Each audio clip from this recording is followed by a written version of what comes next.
दोस्तों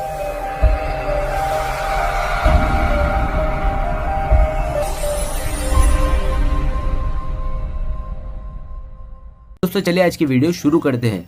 दोस्तों वीडियो शुरू करने से पहले मैं आपको एक बात बता दूं कि आपने अभी तक हमारे इस चैनल को सब्सक्राइब नहीं किया हो तो नीचे पर आपको ग्रीन बटन में सब्सक्राइब करके लिखा रहा होगा, इसके पर क्लिक कर लीजिए और साइड में नोटिफिकेशन बेल भी आएगा, उसको भी क्लिक कर लें ताकि आपको मिल सके हमारे अगले वीडियो की नोटिफिकेशन सबसे पहले और आप कुछ नया सीख सके।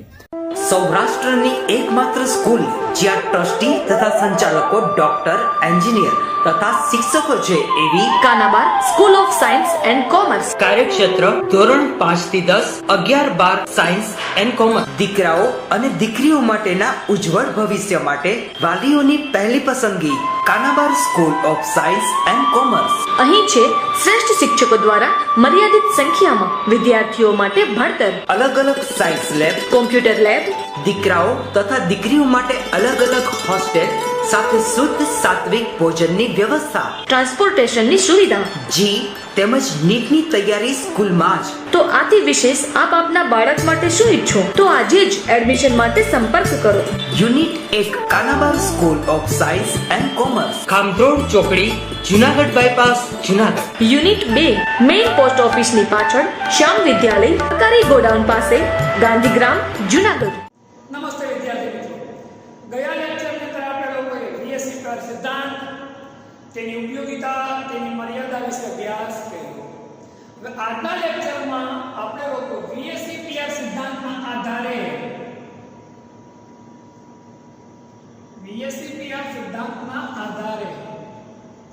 અણુઓના આકાર વિશેની આપણે સમજ મેળવવાની છે। આ થોડો અગત્યનો ટોપિક છે, આગળ અભ્યાસમાં ઉપયોગી છે। શક્ય એટલો શોર્ટકટમાં વ્યવસ્થિત રીતે આપણે સમજવાનો પ્રયત્ન કરીએ। વીએસપીઆર સિદ્ધાંતની મદદથી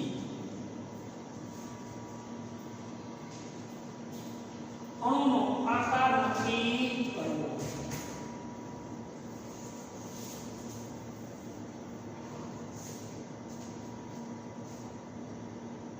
અણુનો આકાર નક્કી કરવો। હવે વીએસપીઆર સિદ્ધાંતની મદદથી અણુનો આકાર નક્કી કરવા માટે તેને બે વિભાગમાં વહેંચવામાં આવે।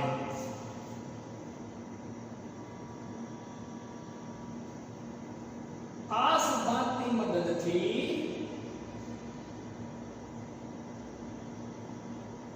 અણુનો આકાર નક્કી કરવા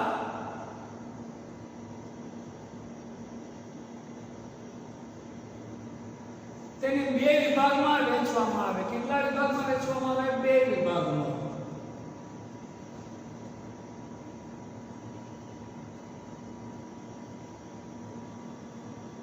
એક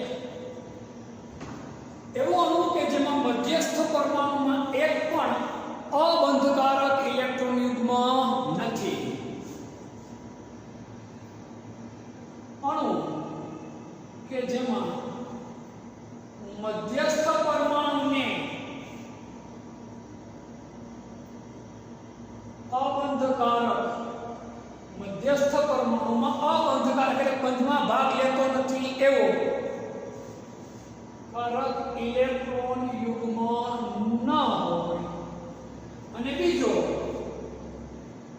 અણુ કે જેમાં મધ્યસ્થ પરમાણુમાં અબંધકારક ઇલેક્ટ્રોન યુગ્મ હોય। બસ આટલું જ આપણે મગજમાં રાખવાનું છે। હવે જો મધ્યસ્થ પરમાણુમાં અબંધકારક ઇલેક્ટ્રોન યુગ્મ ન હોય, ખાસ સમજો વાત, અણુ કે જેમાં મધ્યસ્થ પરમાણુમાં અબંધકારક ઇલેક્ટ્રોન યુગ્મ ન હોય ત્યારે ખાસ યાદ રાખજો એબી પ્રકારમાં હું લખવા તો કે AB2 એટલે મધ્યસ્થ પરમાણુ 1 એની આજુબાજુ પરમાણુ કેટલા તો કે 2। AB2 પ્રકાર હોય તો એનો આકાર કેવો હોય તો કે ભાઈ રેખીય હોય। ખાસ યાદ રાખજો ક્યારે? જ્યારે અબંધકારક ઇલેક્ટ્રોન યુગ્મ ન હોય ત્યારે। હોય તો શું થાય એ તમને આડી સમજાવીશું, પરંતુ પહેલા નથી તો શું એ જોઈ લઈએ। AB2 પ્રકારનો સંયોજન હોય અથવા અણુ હોય તો આકાર કેવો હોય? રેખીય। અને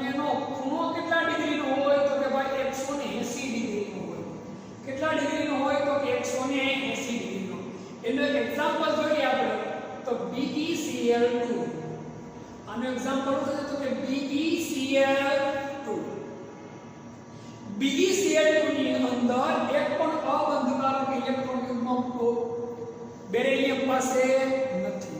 આકાર કેવો થાય? રેખીય. ખૂણો કેટલાનો બને? 180 ડિગ્રીનો.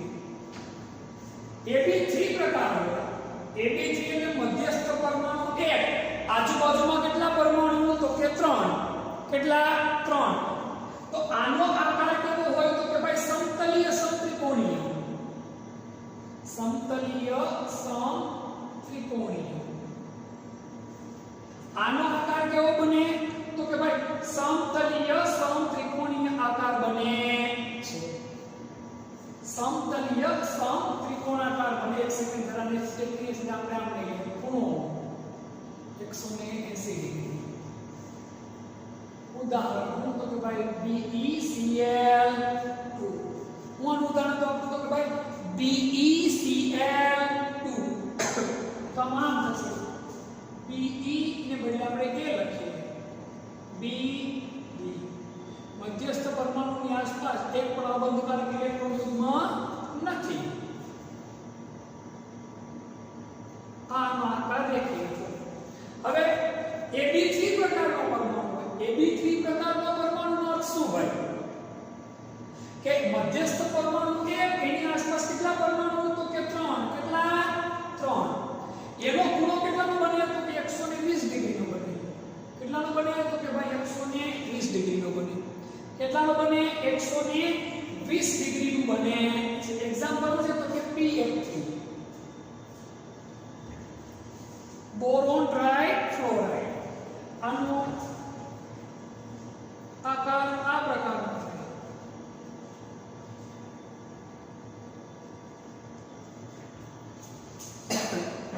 આને કેવું કહેવાય?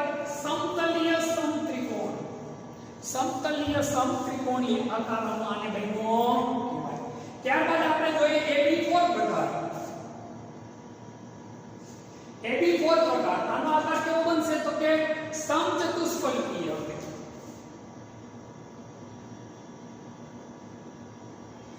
મગજમારા AB4 નો અર્થ શું? તો કે મધ્યસ્થ પરમાણુ એક એની આજુબાજુમાં કેટલા પરમાણુ? તો કે ભાઈ 4. કેટલા? 4. એને શું કહેવાય? તો કે ભાઈ AB4. શું કહેવાય? AB4. આમાં ખૂણો કેટલાનો બને? તો કે 109.5 ડિગ્રીનો. કેટલાનો બને? 109.5 ડિગ્રીનો ખૂણો બને છે. અને એનું એક્ઝામ્પલ છે તો કે ભાઈ મીથેન CH4. પૂછે તો કે મીથેન. આનો આકાર કેવો બને? તો કે ભાઈ આ BF4 લેવાનો બટ આને તમે A B B B લખો તો પણ ચાલે. AB3 પ્રકાર થઈ ગયો. અહીંયા જોઈએ આપણે AB4 પ્રકાર.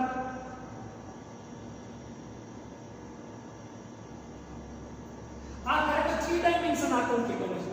આકૃતિ કેવી હોય બતાવો તો કે ભાઈ 3 ડાયમેન્શન. કેવી? તો કે ભાઈ 3 ડાયમેન્શન આકૃતિ હોય છે.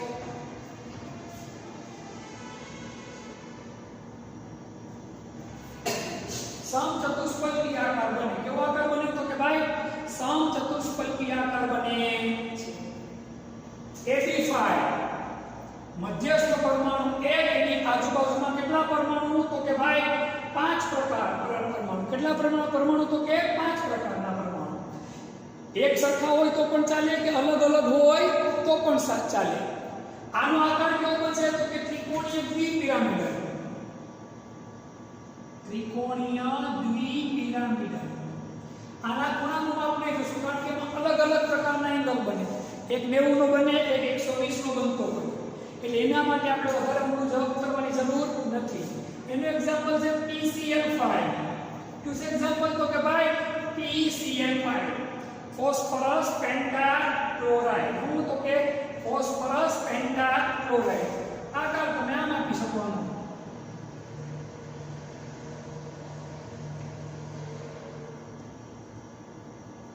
આનો બની ગયો તો કે ભાઈ આકાર. શું બની ગયો? આકાર બની ગયો.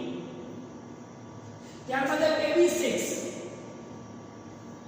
AB6 પ્રકાર. આનો આકાર કેવો બને? તો અષ્ટફલકીય. કેવો બને? અષ્ટફલકીય. એક્ઝામ્પલ તરીકે SF6 A B B B B પણ યાદ રાખજો મેં તમને આ જે એક્ઝામ્પલ આપ્યા છે ને આ આકાર કીધા છે ને તમને લોકોને એ કોના માટે કીધા છે મેં મધ્યસ્થ પરમાણુમાં અબંધકારક ઇલેક્ટ્રોન યુગ્મ ન હોય ખાસ મગજમાં રાખજો તમારે એટલું યાદ રાખવાનું મધ્યસ્થ પરમાણુમાં અબંધકારક એટલે બંધમાં ભાગ લેતા નથી એવો ઇલેક્ટ્રોન ન હોય તો Ab2 પ્રકારનો આકાર કેવો હોય રેખીય Ab3 હોય તો સમતલીય સમત્રિકોણીય Ab4 હોય તો સમચતુષ્ફલકીય Ab5 હોય તો ત્રિકોણીય દ્વિપિરામિડલ Ab6 હોય તો અષ્ટફલકીય આકાર હોય છે હવે મગજમાં પ્રશ્ન ઊભો થાય કે સર અબંધકારક ઇલેક્ટ્રોન યુગ્મ હોય તો ખૂણાના માપમાં અને આકારમાં બધાયમાં શું આવી જાય ફરક આવી જાય કેટલો ફરક આવે શું કામ આવે એ માહિતી VACTR સિદ્ધાંત સંપૂર્ણ રીતે સમજાવી શકતો નથી એ એની શું છે મર્યાદા શું છે મર્યાદા આપણે ગયા લેક્ચરમાં મર્યાદા ભણ્યા હતા તે ત્યાં આવે કે ભાઈ અબંધકારક ઇલેક્ટ્રોન યુગ્મના કારણે કેટલો ખૂણો ઘટે આકારમાં શું ફેરફાર થાય એની સંપૂર્ણ સમજ એના દ્વારા મળતી નથી હવે આપણે એક પોઈન્ટ જોવાનું છે કે ભાઈ આ Ab2 પ્રકાર Ab3 હોય Ab4 હોય Ab5 હોય કે Ab6 હોય પણ એનો આકાર બદલાવા ખૂણાના માપ બદલાવા શું કામ અબંધકારક ઇલેક્ટ્રોન યુગ્મની હાજરીના કારણ કે જે બંધમાં ભાગ નથી લેતા એવા જે ઇલેક્ટ્રોન યુગ્મ હોય એનું અપાકર્ષણ કેવું હોય તો કે ઘણું બધું વધારે એનું વધુ અપાકર્ષણ હોવાના લીધે એ ધક્કો મારે એટલે આકારમાં શું આવે ફેરફાર શું આવે ફેરફાર બસની અંદર આપણે 3 જણા બેઠા હોય 3 ની સીટ હોય ત્રણે એક સરખી બોડી વાળા વીક બોડી વાળા બેઠા હોય તો પ્રશ્ન ઊભો થાય નહીં વચમાં કોઈ એક બાજુ થોડુંક વધુ હેવી બોડી વાળી વ્યક્તિને બેસી જાય એટલે બીજાએ શું થવું પડે સંકોચાવવું પડે કારણ એનું બોડી કેવું છે વધારે અહીંયા બોડી નહીં અહીંયા શું વધારે છે તો કે ભાઈ અપાકર્ષણ એના કારણે આપણે બસમાં કેમ ઘણી વાર સંકોચાઈને બેસી જવું પડે આ બંને સાઈડ કોઈ હેવી બોડી વાળા બેઠા હોય તો આપણે દબાણ અનુભવવું પણ આવે આપણી ઉપર એવી રીતે આમાં અણુના આકારમાં શું થાય તો કે ફેરફાર થાય શું ફેરફાર થાય હવે આપણે આનો અભ્યાસ સરખી રીતે કરવાનો છે આ સ્ક્રીનશોટ લઈ ગયો તો આ પ્રકાર અને આકાર અને આ ખૂણાના માપ 3 વસ્તુ વધુ કામની સ્ક્રીનશોટ લઈ લો આ વસ્તુ આપણા મગજમાં રહેવી જ જોઈએ હવે મધ્યસ્થ પરમાણુનો અબંધકારક ઇલેક્ટ્રોન યુગ્મ હોય તો શું એ જોઈ લઈએ આપણે મધ્યસ્થ પરમાણુમાં અબંધકારક ઇલેક્ટ્રોન યુગ્મ હોય તો શું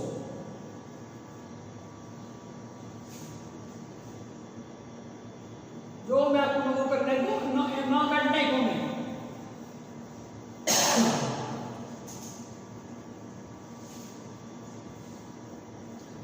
આ સમજાય તો તમને આવડી જાય તો હવે જે સમજાવીશું બેટા એ તમને તરત જ આવડી જશે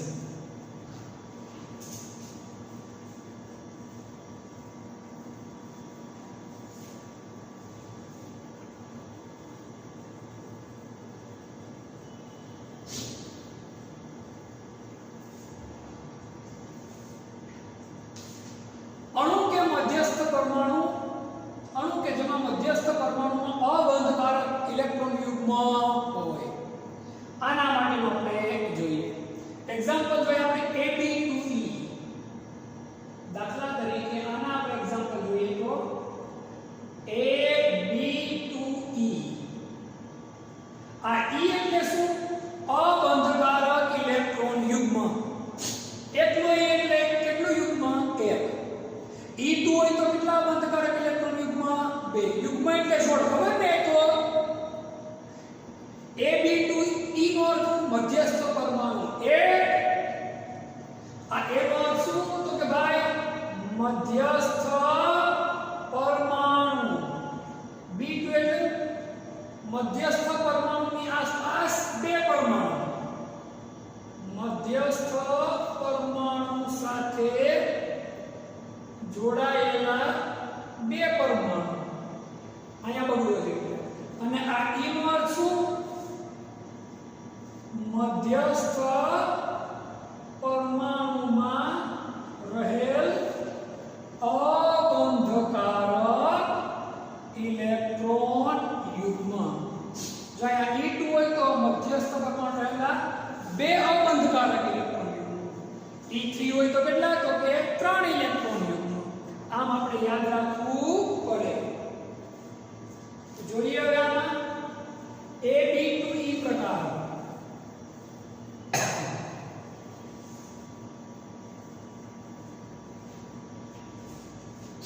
પ્રકાર જોઈએ કયો પ્રકાર જોઈએ તો કે ભાઈ AB2E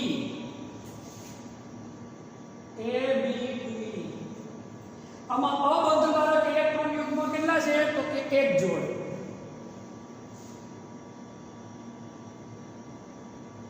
એક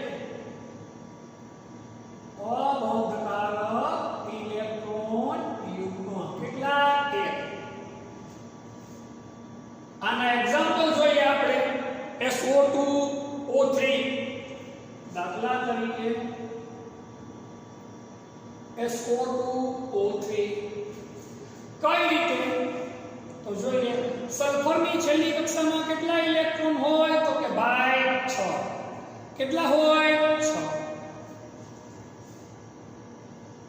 સલ્ફર ને S ને બદલે શું લઈએ તો કે A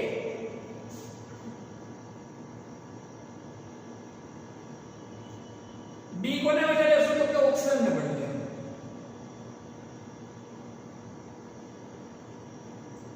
આયન છે બંને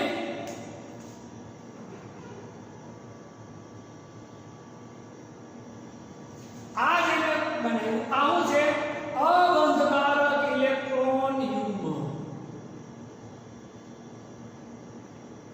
જો બેટા આ અબંધકારક ઇલેક્ટ્રોન યુગ્મ ન હોય તો આનો આકાર વળેલો હોય નહીં આનો આકાર વળેલો હોય ને કેવો થઈ જાય રેખીય આનો આકાર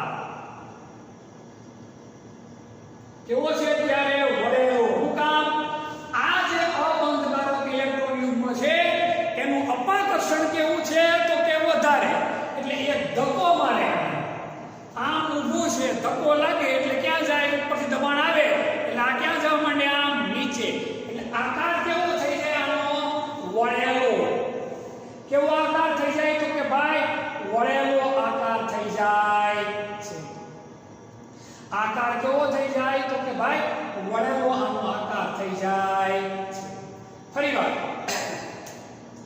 AB2E પ્રકાર કેવો પ્રકાર AB2E એટલે કે એક અબંધકારક શું છે ઇલેક્ટ્રોન યુગ્મ અબંધકારક ઇલેક્ટ્રોન યુગ્મ કેટલા છે તો કે ભાઈ એક કેટલા એક અબંધકારક ઇલેક્ટ્રોન યુગ્મ એક છે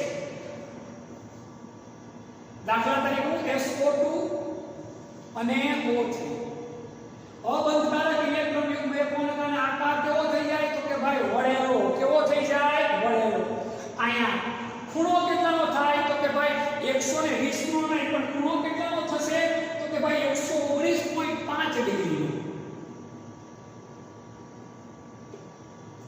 ખૂણો 120 ને બદલે કેટલાનો થાય અહીંયા ખૂણો 120 ડિગ્રી ને બદલે 119.5 ડિગ્રી થાય ખૂણો 120 ડિગ્રી ને બદલે કેટલા ડિગ્રીનો થાય 119.5 ડિગ્રી એટલે ખૂણો શું થાય ઘટે એનું કારણ શું અબંધકારક ઇલેક્ટ્રોન યુગ્મ કારણ કે અબંધકારક ઇલેક્ટ્રોન યુગ્મની હાજરીના લીધે કોના લીધે તો કે ભાઈ અબંધકારક ઇલેક્ટ્રોન યુગ્મની હાજરીના લીધે હજી એક જો એક્ઝામ્પલ આપણે AB3E આનો અર્થ શું મધ્યસ્થ પરમાણુ 1, એની આજુબાજુ કેટલા પરમાણુ 3, અને એક શું છે અબંધકારક ઇલેક્ટ્રોન યુગ્મ. શું છે અબંધકારક ઇલેક્ટ્રોન યુગ્મ. આનું એક્ઝામ્પલ તમને લોકોને આપું તો હું આપું તો કે ભાઈ NH3. શું તો કે NH3 એટલે એમોનિયા. એને મધ્યસ્થ પરમાણુ તરીકે લઈ લઈએ આપણે. હાઇડ્રોજન,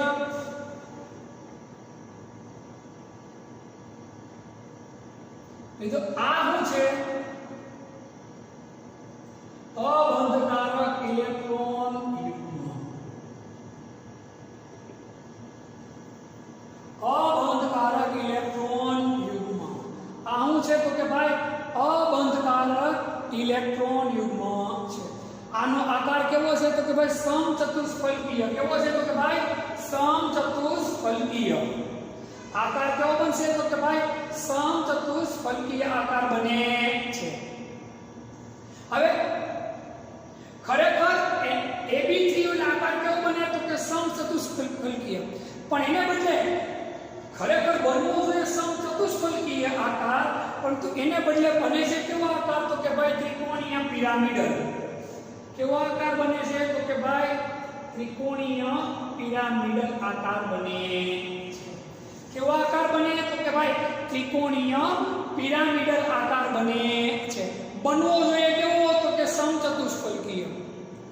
જો અહીંયા લખું છું, અહીંયા બનવો જોઈતો આકાર. અહીંયા કેવો આકાર બનવો જોઈએ તો આપણે થોડી વાર પહેલા ભણ્યા એ મુજબ AB4 માં જે આકાર બને 3 ને આને પણ એક ગણિત દાખલાનું સંયોજન. અહીંયા કેવો આકાર બનવો જોઈએ તો કે સમચતુષ્ફલકીય. એને બદલે આકાર કેવો બને છે ત્રિકોણીય પિરામિડલ. અહીંયા આકાર કેવો બને છે વળેલો. ખરેખર આકાર કેવો બનવો જોઈએ તો કે સમતલીય ત્રિકોણીય. સમતલીય સમત્રિકોણીય આકાર બનવો જોઈએ. એને બદલે આકાર કેવો બન્યો વળેલો. અહીંયા આકાર કેવો બનવો જોઈએ સમચતુષ્ફલકીય. એને બદલે આકાર કેવો બન્યો ત્રિકોણીય પિરામિડલ. શું કામ? સિમ્પલ વસ્તુ છે. જવાબ આવે અબંધકારક ઇલેક્ટ્રોન યુગ્મની હાજરીના કારણે. કોની હાજરીના કારણે? અબંધકારક ઇલેક્ટ્રોન યુગ્મની હાજરીના કારણે. અહીંયા પણ આ છે અને ધક્કો મારે એટલે ખૂણો થાય ઘટે. ખરેખર ખૂણો કેટલો થવો જોઈએ 109.5 ડિગ્રી. અહીંયા 109.5 ડિગ્રીના બદલે કેટલા અંશનો ખૂણો બને 107 ડિગ્રીનો ખૂણો થાય. કેટલો તો કે ભાઈ 107 ડિગ્રીનો ખૂણો બને છે. આ ખૂણાનું માપ ઘટવાનું કારણ શું? અબંધકારક ઇલેક્ટ્રોન યુગ્મના વધુ અપાકર્ષણને લીધે. જે એક્ઝામ્પલ જોઈએ આપણે લોકોનું આપણે AB4E સોરી AB2E2 જોઈએ પેલા. AB2E2 આનો અર્થ શું બતાવો કે મધ્યસ્થ પરમાણુની આસપાસ કેટલા પરમાણુ આવેલા છે? 2. અને 2 હું આવેલા છે અબંધકારક ઇલેક્ટ્રોન યુગ્મ. 2 અબંધકારક ઇલેક્ટ્રોન યુગ્મ આવેલા. આનું આપણે એક્ઝામ્પલ જોઈએ તો હું તો કે ભાઈ H2O. હું તો કે ભાઈ પાણી. શું? પાણી. જોઈએ આપણે O.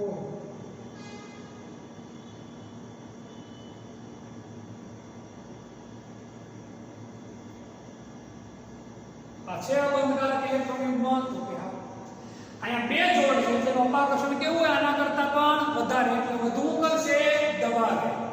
આનો આકાર કેવો હોય છે તો કે ભાઈ વળેલો. કેવો આકાર હોય છે? વળેલો. ખરેખર આકાર કેવો હોવો જોઈએ તો કે ભાઈ સમચતુષ્ફલકીય. કેવો આકાર હોવો જોઈએ? સમચતુષ્ફલકીય ના જેવો. સમચતુષ્ફલકીય હોવો જોઈએ એટલે આકાર કેવો થઈ જાય છે? વળેલો. હવે બહુ સિમ્પલ વસ્તુ છે બતાવો. આના ઉપર સમજો. અહીંયા એક અબંધકારક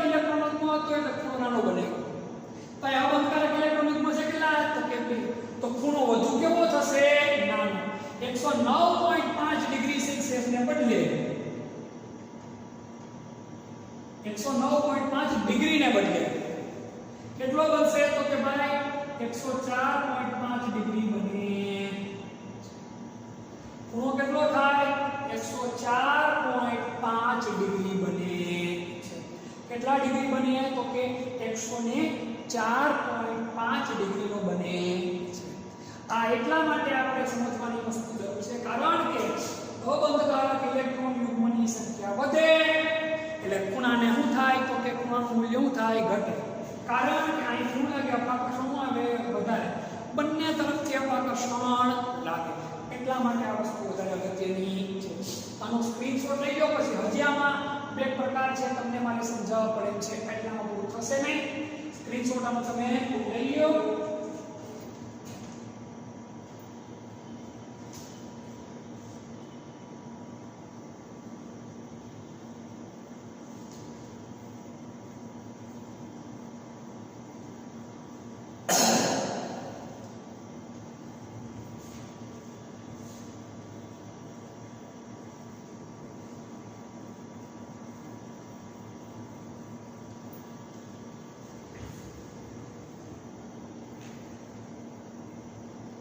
પાર્ટમાં અમુક જગ્યા પર આપણને આવતા હોય છે તો થોડો વધારે કામનો પોઈન્ટ છે. હવે વધુ એક પ્રકાર જોઈએ આપણે AB4E પ્રકાર. AB4E એનો અર્થ શું? મધ્યસ્થ પરમાણુ એક એની આજુબાજુમાં કેટલા પરમાણુ 4 અને એક છે અબંધકારક ઇલેક્ટ્રોન યુગ્મ. આનું એક્ઝામ્પલ જોઈએ આપણે તો કે SF4 હું તો કે SF4 આનો આકાર ખરેખર કેવો હોવો જોઈએ? આનો આકાર ખરેખર કેવો હોવો જોઈએ તો કે ત્રિકોણીય દ્વિપિરામિડલ. ત્રિકોણીય દ્વિપિરામિડલ આકાર હોવો જોઈએ. એને બદલે આનો આકાર કેવો થાય તો કે ચીચવો આકાર બને. કેવો આકાર બને તો કે ચીચવો આકાર બને. ચીચવો આકાર એટલે કઈ રીતનો આકાર તો તમને સમજાવું જો આ પ્રકાર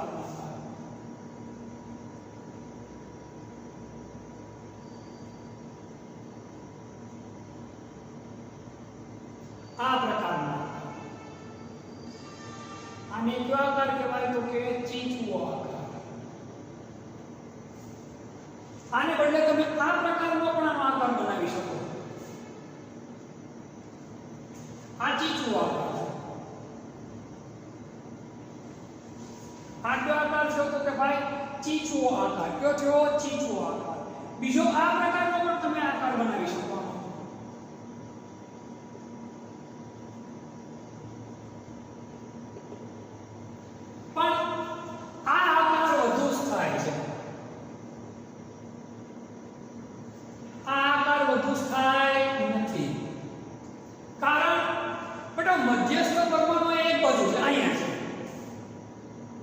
એટલે અપાકર્ષણ અહીંયા બંને બાજુ કેવું આપે સરખું.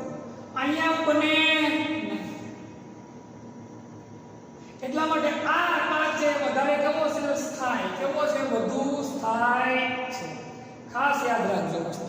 ચીચવો આકાર છે વધુ સ્થાયી છે. એક સાઈડ જ આનું બધું રહે છે ઘટનાક્રમ રહે છે જે અપાકર્ષણ હોય બંને સાઈડ રહેતું નથી. અહીંથી બંને તરફ અસર કરે એટલા માટે. વધુ એક્ઝામ્પલ જોઈએ AB3E2 મધ્યસ્થ પરમાણુ એક એની આજુબાજુ કેટલા પરમાણુ તો કે 3 અને 2 હું અબંધકારક ઇલેક્ટ્રોન યુગ્મ. એક્ઝામ્પલ હું તો કે ભાઈ ClF3 હું છે ClF3. આનો આકાર ખરેખર કેવો હોવો જોઈએ તો કે ત્રિકોણીય દ્વિપિરામિડલ. કેવો આકાર હોવો જોઈએ તો કે ભાઈ ત્રિકોણીય દ્વિપિરામિડલ. જો કે 1 અને 4 ને 5 અને 3 ને 2 5 આકાર કેવો થવો જોઈએ? ત્રિકોણીય દ્વિપિરામિડલ. પરંતુ એને બદલે કયો આકાર બને? આનો T આકાર. કયો આકાર બને? T આકાર. કઈ રીતે T આકાર બને તો આપણે જરા કે જોઈ લઈએ. Cl F F F આનો બીજો પણ તમે આકાર બનાવી તો આ રીતે Cl F F F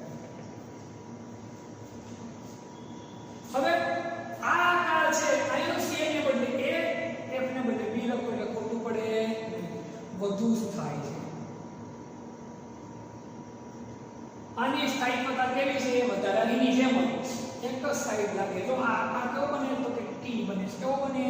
T. આને કોઈ જોવાનું હોય નહીં. આ કેવો બની ગયો તો કે ટી બની ગયો. આ આકારને કયો આકાર કહેવાય? ટી આકાર. આ આકાર કેવો છે તો કે વધુ સ્થાયી. કેવો છે? વધુ સ્થાયી. સ્ક્રીનશોટ લઈ લો. હજી એક બે એક્ઝામ્પલ છે આપણે જોઈ લઈએ.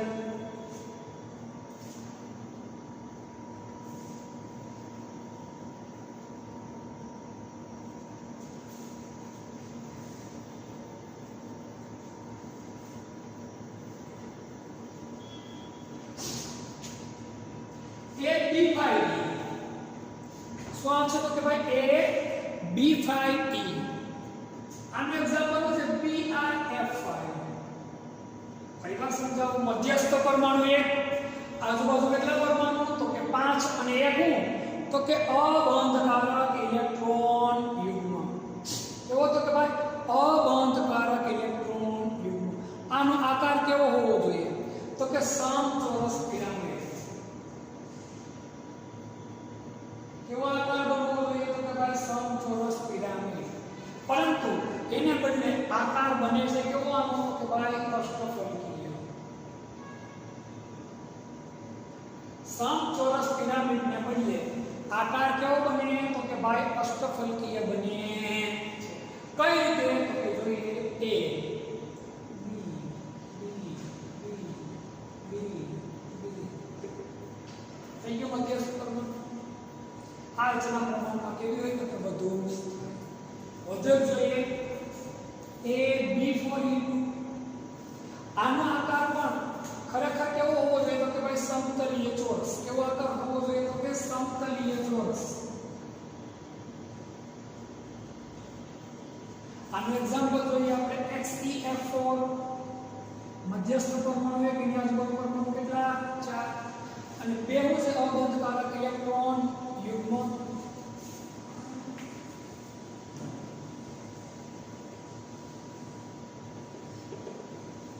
છે તો કે આનો આકાર કેવો બની ગયો? અષ્ટફલકીય આકાર બની. આવા આકાર આપણને થોડો ઘણો ખ્યાલ હોવો જોઈએ. કયો પ્રકાર હોય ત્યારે કયો આકાર થવો જોઈએ ને કયો આકાર બન્યો હોય જો એટલું ખ્યાલ હોય તો તમારે વધવામાં ઊંડું ઉતરવાની જરૂર રહેતી નથી. છતાં પણ કોઈ પણ પ્રકારનો પ્રશ્ન હોય, થોડો ટફ પણ છે, કોઈ પણ પ્રકારનો પ્રશ્ન હોય સરખી રીતે વિડીયો સમજજો. લગભગ તમને આવડી જાય, છતાંય ના આવડે તો તમે જ્યારે આપણે રૂબરૂ મળશું ત્યારે વધુ ડિટેલમાં અભ્યાસ કરશું. અને આને લગતા આપણી પાસે વિડીયો લેક્ચરો છે બધા, જે ઈ ક્લાસની અંદર આપણા જે 3 ડાયમેન્શન આકૃતિઓ બધી છે તમને બધી ત્યારે તેમાં પણ તમને બતાવશું આપણા ઈ ક્લાસની. હવે પછીનો પોઈન્ટ આવે છે આપણો સંયોજકતા બંધનવાદ. સંયોજકતા બંધનવાદ BSc-PR સિદ્ધાંત પછીનો આપણો વધુ અગત્યનો પોઈન્ટ છે આપણો સંયોજકતા બંધનવાદ. પરંતુ આ સંયોજકતા બંધનવાદ છે એ આપણા અભ્યાસક્રમમાંથી શું થયેલો છે તો કે નીકળી ગયેલો છે. એટલે એમાં આપણે વધુ ડિટેલમાં જવાની જરૂર નથી. સંયોજકતા બંધનવાદ આના વિશેની નાની માહિતી આપી તો ઈસવીસન 1927 કઈ સાલમાં તો કે 1927 હિટલર અને લંડને આ વાદ આપ્યો. કોણે આપ્યો? હિટલર અને લંડને. પાવલિંગ અને અન્ય વૈજ્ઞાનિકોએ આ વાદને શું કર્યો તો કે વિકસાવ્યો. પાવલિંગ અને અન્ય વૈજ્ઞાનિકોએ આ વાદને શું કર્યો તો કે વિકસાવ્યો. આની ડિટેલમાં આપણે અત્યારે જવું નથી, પણ હવે જે પોઈન્ટ ભણાવું છું એ થોડો વધારે અગત્યનો 12મા ધોરણ માટે પણ છે. કક્ષકોનું સંમિશ્રણનો ખ્યાલ અને કક્ષકોનું સંમિશ્રણ. આ પોઈન્ટ ખૂબ જ અગત્યનો હું બોલું છું. કક્ષકોનું સંમિશ્રણ.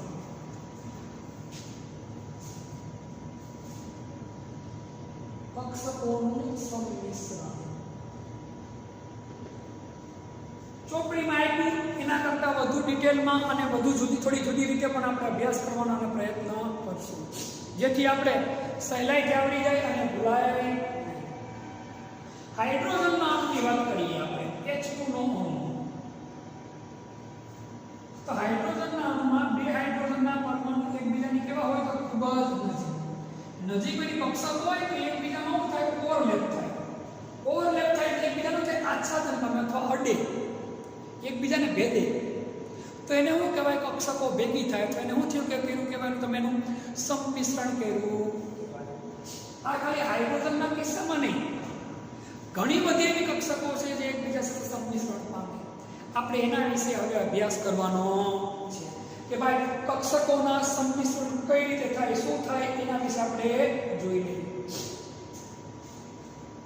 ખૂબ જ નજીક રહેલી બે કક્ષકો કે જેમની વચ્ચે ઊર્જાનો તફાવત, કોનો તફાવત? ઊર્જાનો. ખાસ અગત્યની વસ્તુ છે, ઊર્જાનો તફાવત નહિવત હોય, નહિવત એટલે એકદમ ઓછો હોય તેવી કક્ષકો એકબીજા સાથે મિશ્ર થાય એટલે શું થાય? ભેગી થાય. ઊર્જાનો તફાવત કેવો હોય? ઓછો. એકબીજાને કેવા હોય? નજીક નજીક. એટલે એની કક્ષકો એકબીજા સાથે શું થાય? મિશ્ર થાય અથવા તો ભેગી થાય. તેને શું કહેવાય? કક્ષકોનું સંમિશ્રણ કહે છે. શું કહેવાય? કક્ષકોનું સંમિશ્રણ તરીકે ઓળખવામાં આવે છે. હવે કક્ષકોના સંમિશ્રણના આપણે શું ભણવાના છે? પ્રકારો. શું ભણવાના છે? પ્રકારો. કક્ષકોના સંમિશ્રણના પ્રકારો. કક્ષકોના સંમિશ્રણના પ્રકારો અને સહસંયોજક બંધનો સ્વભાવ. કક્ષકોના સંમિશ્રણના પ્રકારો અને સહસંયોજક બંધનો સ્વભાવ. પહેલા તો બંધ કયા પ્રકારના આપણે ભણેલા છે? પહેલો બંધ કયો તો કે સિગ્મા બંધ. કયો બંધ? સિગ્મા બંધ. યાદ રાખજો, મુખ્ય તમે બે પ્રકારના બંધો મેં તો સિગ્મા બંધ અને શું કહેવાય તો કે સિગ્મા. આને કયો બંધ કહેવાય તો કે પાઈ બંધ. સિંગલ બંધ હોય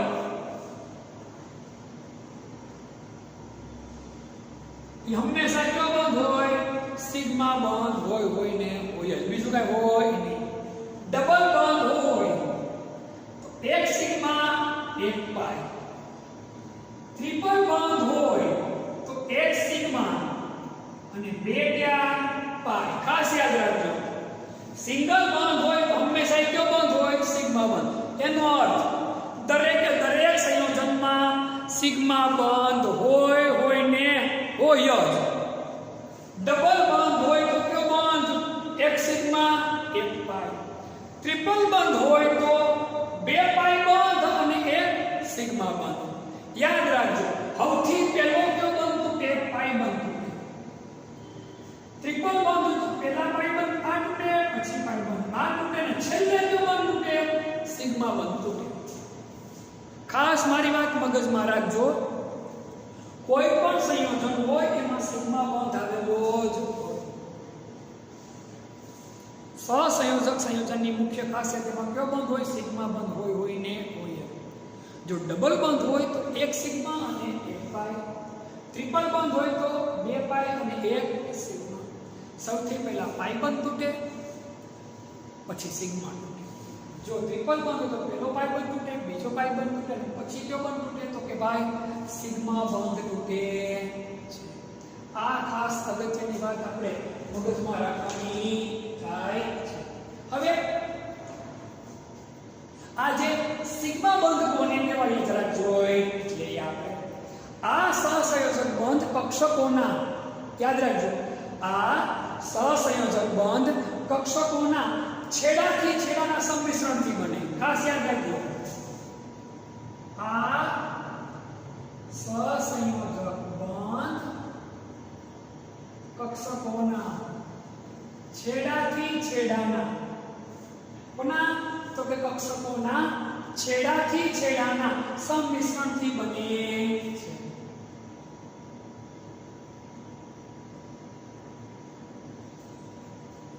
કોનાથી બને? કક્ષકોના છેડાથી છેડાના સંમિશ્રણથી બને છે. આને શીર્ષ ઉપર અથવા તો અક્ષીય સંમિશ્રણ કહે છે. આ સંમિશ્રણને આ રીતે સંમિશ્રણ પામતી કક્ષકોને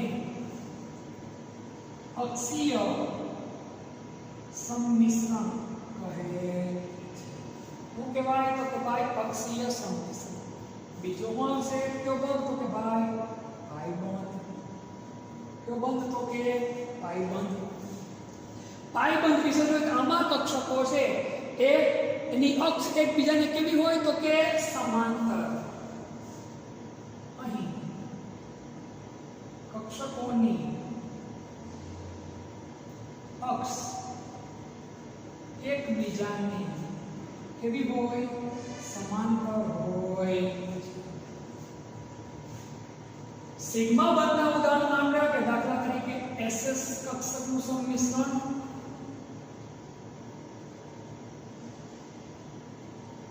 SP કક્ષકનું સંમિશ્રણ, પાઈ બંધના ઉદાહરણ તો P કક્ષકનું સંમિશ્રણ. આ બંનેનો તફાવત અને પછી ખૂબ જ અગત્યના પોઈન્ટ અલગ અલગ કક્ષકોના સંમિશ્રણની સમજ એ આપણે નેક્સ્ટ લેક્ચરની અંદર આપણે હવે અભ્યાસમાં કરશું.